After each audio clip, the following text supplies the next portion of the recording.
నమస్తే, welcome to whistle. Hindu సాంప్రదాయం ప్రకారం భగవంతుడు స్వయంభూగా వెలిసిన క్షేత్రాలు పుణ్యక్షేత్రాలుగా విరాజిల్లుతున్నాయి. అలాగే దైవం మనుష్య రూపేణా వెలిసి ధర్మ సంస్థాపన చేసిన క్షేత్రాలు మహిమాన్వితమైనవిగా ప్రసిద్ధి చెందాయి. ముఖ్యంగా పార్వతీదేవి అంశతో వెలిసిన గ్రామదేవతలు ఊరి పొలిమేరల్లో గ్రామ రక్షకులుగా వెలిసుంటారు. వీరు అన్యాయాన్ని ఎదిరించి జీవన త్యాగం చేసిన దేవతలుగా పూజలందుకుంటున్నారు. అలాంటి ఇద్దరు గ్రామదేవతల విశేషాలు ఈ కథనంలో తెలుసుకుందాం. విజయనగరంలో పైడి తల్లి అమ్మవారు, అనంతపురం బుక్కరాయ సముద్రంలో ముసలమ్మ, పెనుగొండలో కన్యకా పరమేశ్వరి వంటి దేవతలు మనిషిగా జన్మించి ప్రజలకు మేలు చేసి దైవంగా పూజలందుకుంటున్నారు. ఆ కోవకు చెందిన వారే సమ్మక్క సారలమ్మలు.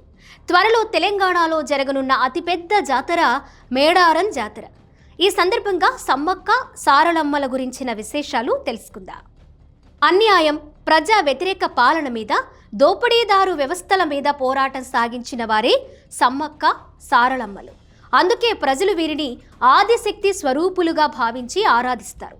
సమ్మక్క, ఆమె కుమార్తె సారలమ్మలు చేసిన పోరాటానికి, త్యాగానికి గుర్తుగా గిరిజనులు జరుపుకునే జాతర మేడారం సమ్మక్క సారలమ్మల జాతర.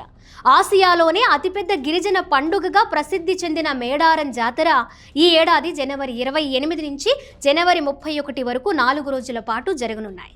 అయితే మేడారం జాతర సందడి ఇప్పటికే మొదలైంది. ఈ సందర్భంగా ఏ రోజు ఏ ఘట్టం జరుగుతుందో చూద్దాం.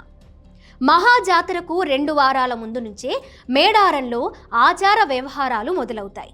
ఈ సందర్భంగా ఏ రోజు ఏ ఆచారం జరుగుతుందో తెలుసుకుందాం. జనవరి 14 గుడిమెలిగే పండుగ. ఇప్పటికే పూర్తయిన గుడిమెలిగే పండుగ సందర్భంగా దేవతలకు ధూపదీప నైవేద్యాలతో ప్రత్యేక పూజలు నిర్వహించడం జరిగింది. జనవరి 21 మండమెలిగే పండుగ. మండమెలిగే పండుగ సందర్భంగా మేడారం జాతర విజయవంతం కావాలని కోరుతూ పూజారులు దేవతలను ప్రార్థిస్తారు. ఈ 2 పండుగలు ముగియడంతోనే మేడారంలో జాతర వాతావరణం తారాస్థాయికి చేరుకుంటుంది. అనంతరం వనదేవతలు గద్దెలకు చేరుకునే క్రమం అత్యంత భక్తి శ్రద్ధల మధ్య సాగుతుంది. జనవరి 27 మంగళవారం మహబూబాబాద్ జిల్లా నుంచి పగిడిద్దరాజు, కన్నెపల్లి నుంచి జంపన్న మేడారానికి పయనమవుతారు. జనవరి 28 బుధవారం కన్నెపల్లి నుంచి సారలమ్మ, కొండాయి నుంచి గోవిందరాజులు, పునుగొండ్ల నుంచి పగిడిద్దరాజు గద్దెలపై కొలువుదీరుతారు. కీలక ఘట్టం జనవరి 29 గురువారం చిలకలగుట్ట నుంచి కుంకుమ భరణ రూపంలో ఉన్న సమ్మక్క దేవతను పూజారులు తీసుకొచ్చి గద్దెపై ప్రతిష్ఠిస్తారు. ఈ సందర్భంగా భక్తుల పూనకాలు, శివసత్తుల విన్యాసాలతో వనమంతా దద్దరిల్లుతుంది. బంగారం సమర్పణ. మేడారం సమ్మక్క సారలమ్మల జాతరలో ప్రధాన అంశం భక్తులు సమర్పించే బంగారం.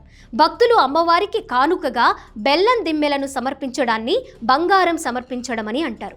ఈ సందర్భంగా జనవరి 30 శుక్రవారం రోజు భక్తులు సమర్పించే నిలువెత్తు బంగారం అనగా బెల్లం మొక్కులతో గద్దెలు నిండిపోతాయి. జనవరి 31 శనివారం దేవతల వన ప్రవేశంతో జాతర ముగుస్తుంది. ఫిబ్రవరి 4న నిర్వహించే తిరుగువారం పండుగతో ఉత్సవాలు అధికారికంగా సమాప్తమవుతాయి. మేడారంలో ప్రతి 2 ఏళ్లకోసారి ఈ జాతర నిర్వహిస్తారు. 12వ శతాబ్దంలో జగిత్యాల ప్రాంతంలోని పొలవాస అటవీ క్షేత్రానికి నాయకుడిగా గిరిజన తెగకు చెందిన మేడరాజు వ్యవహరించేవారు. ఒకానొక సమయంలో ఇతనికి అడవిలో ఒక శిశువు దొరికితే ఆమెను అమ్మవారి స్వరూపంగా భావించి ఆమెకు సమ్మక్క అని పేరు పెట్టి పెంచుకోసాగాడు. మేడరాజు సమ్మక్కను తన మేనల్లుడైన పగిడిద్దరాజుకు ఇచ్చి వివాహం జరిపిస్తాడు. వీరి సంతానమే సారలమ్మ, నాగులమ్మ, జంపన్నలు. ఒకసారి ప్రతాపరుద్రుడు రాజ్య విస్తరణ కాంక్షతో పొలవాస మీదకు దండెత్తి వచ్చాడు. కాకతీయుల సైన్యం ధాటికి తట్టుకోలేక గిరిజనులు మేడారానికి తరలి వెళ్లారు. ఆ సమయంలో మేడరాజు తన అల్లుడైన పగిడిద్దరాజుకు ఆశ్రయమిచ్చాడు. ఇందుకు ఆగ్రహించిన కాకతీయ చక్రవర్తి మేడారంపై మెరుపుదాడి చేస్తాడు. వీరోచితంగా పోరాడినప్పటికీ ఈ యుద్ధంలో పగిడిద్దరాజు, నాగులమ్మ, సారలమ్మ భర్త గోవిందరాజు వీరమరణం పొందారు. ఓటమిని జీర్ణించుకోలేని జంపన్న సంపెంగ వాగులో దూకి ఆత్మార్పణ చేసుకున్నాడు. ఆనాటి నుంచి ఆ వాగుకు జంపన్న వాగు అని పేరొచ్చింది. తమ కుటుంబీకులందరూ మరణించిన సమ్మక్క సారలమ్మలు మాత్రం అధైర్యం చెందకుండా కాకతీయుల సైన్యంతో వీరోచితంగా పోరాడారు.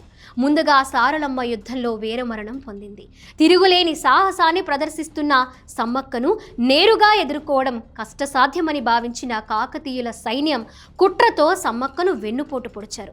శత్రువులు వెన్నుపోటు పొడవడంతో చివరి క్షణం దాకా పోరాడుతూ నెత్తురోడుతూ సమ్మక్క చిలుకల గుట్టపైకి వెళ్ళింది. అక్కడ నాగమల్లి చెట్టు కింద ఒక కుంకుమ భరణిలో తన జీవశక్తిని నిక్షిప్తం చేసి వెదురు కర్రగా ఆవిర్భవించిందని చారిత్రక కథనం ద్వారా తెలుస్తుంది. అందుకే ఈ జాతరలో సమ్మక్క ప్రతిరూపంగా భావించే కుంకుమ భరణను పూజారులు చిలుకల గట్టు నుంచి తీసుకొచ్చి వెదురు కర్రకు అలంకరించడం ప్రధాన ఘట్టం. దీనినే ఆదిఘట్టం అంటారు. తెలంగాణ రాష్ట్ర పండుగగా భావించే మేడారం జాతరకు తెలంగాణ ప్రభుత్వం ప్రత్యేక ఏర్పాట్లు చేసింది. భక్తులకు ఎలాంటి ఇబ్బందులు కలగకుండా అనేక చర్యలు తీసుకుంటున్నారు. రికార్డు స్థాయిలో భక్తులు వస్తారనే అంచనాతో ప్రత్యేక బస్సులు కూడా నడుపుతున్నారు. మరి ఈ మేడారం జాతరకు మనం కూడా వెళ్ళొద్దాం.